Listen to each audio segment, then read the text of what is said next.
안녕하세요. 복음은 지금의 여승훈 목사입니다.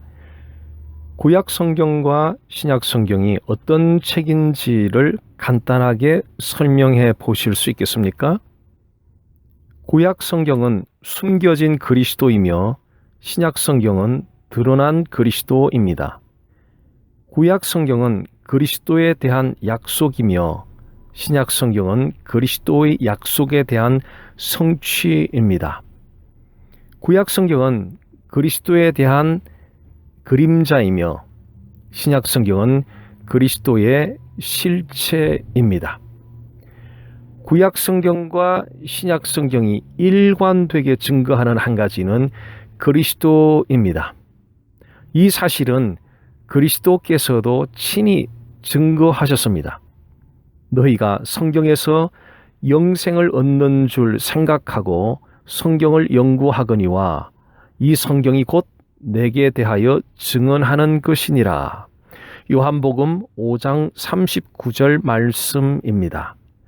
성경이 곧 내게 대하여 증언하는 것이니라는 이 말씀은 그리스도의 말씀이 얼마나 위대한 선언인가를 우리에게 깨닫게 해줍니다.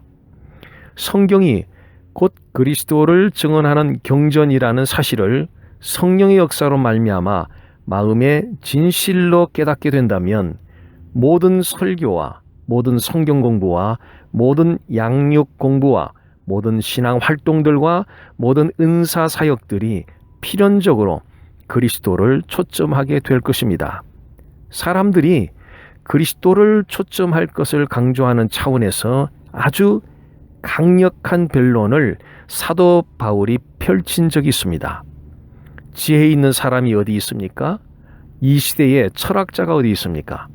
하나님께서는 세상의 모든 지혜를 어리석게 하지 않았습니까?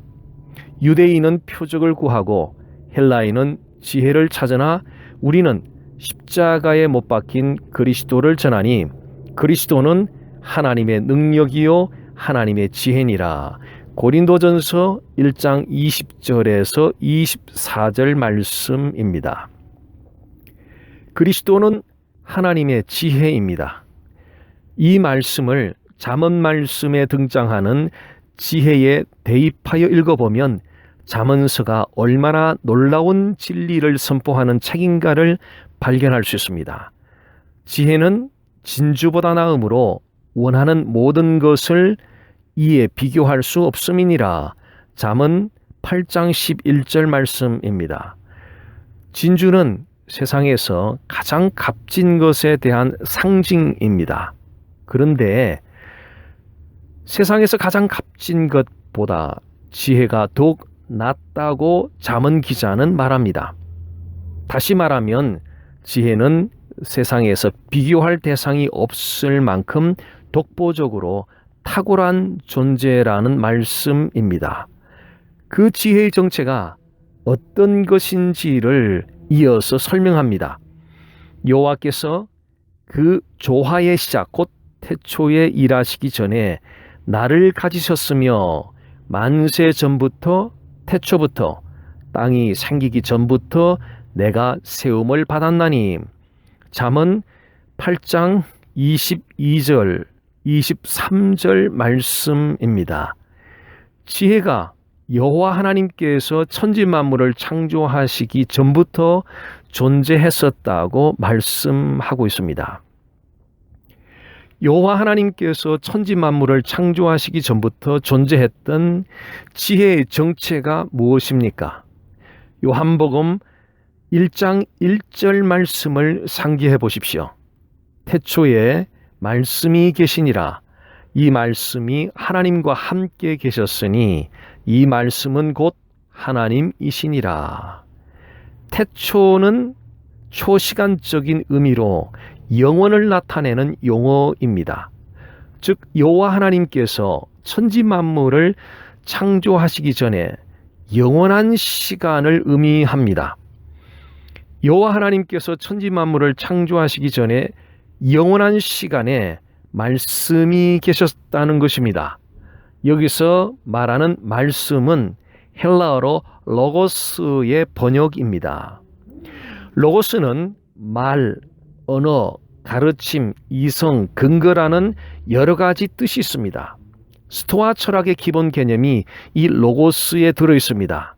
스토아 철학은 코스모스라 불리는 세상이 조화롭다고 보았고, 그렇게 조화로운 세상을 가능하게 하는 힘이 곧 로고스라는 것입니다.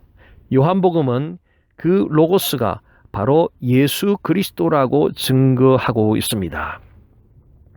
자, 잠언 말씀으로 돌아가 보겠습니다.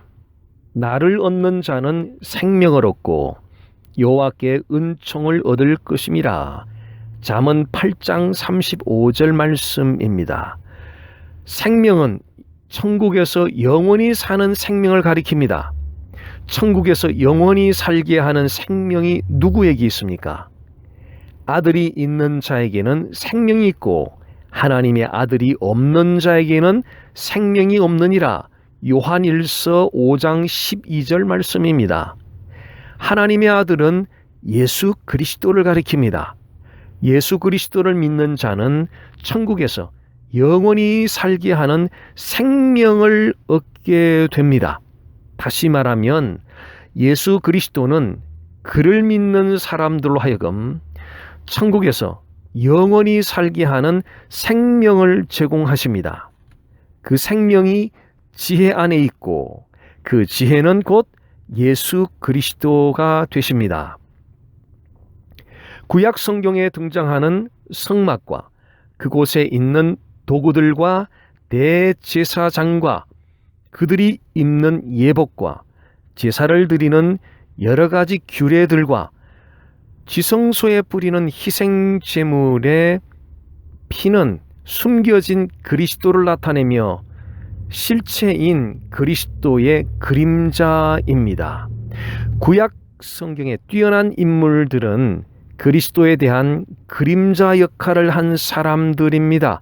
아브람도 예수 그리스도를 예표하는 그림자에 지나지 않고요. 이삭도 야곱도 다윗도 모두 다 예수 그리스도를 예표하는 그림자의 역할을 했던 사람들입니다. 따라서 구약 성경에 뛰어난 인물들을 바라보는 것도 필요하지만 더욱더 중요한 것은 그들을 통하여 예표되고 있는 실체가 되시는 예수 그리스도를 바라보는 것입니다. 하나님의 백성들이 철저하게 그리스도를 바라보도록 하는 것은 오순절날에 임하신 성령님의 제1되는 사역입니다. 진리의 성령이 오시면 그 진리의 성령이 사람들을 어디로 이끌고 간다고 성경은 말하고 있습니까? 진리의 성령이 오시면 그 진리의 성령이 사람들을 진리 가운데로, 즉 진리 되시는 예수 그리스도께로 인도한다라고 성경은 말씀하고 있습니다. 오순절날에 임하신 그 성령님의 제1되는 사역은 사람들로 하여금 바로 예수 그리스도께로 가게 하고 예수 그리스도를 초점하도록 만드는 것입니다.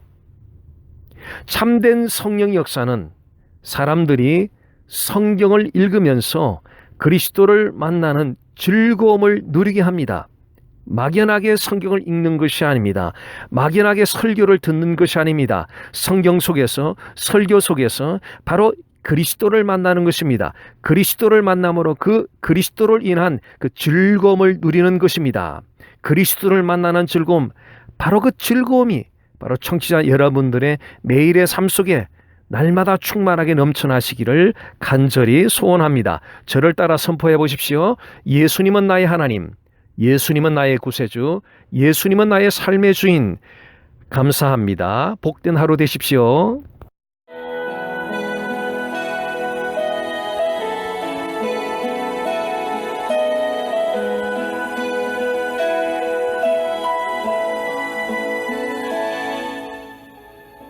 지금까지 베이커스필드 아름다운 교회 여승훈 목사님께서 말씀해 주셨습니다.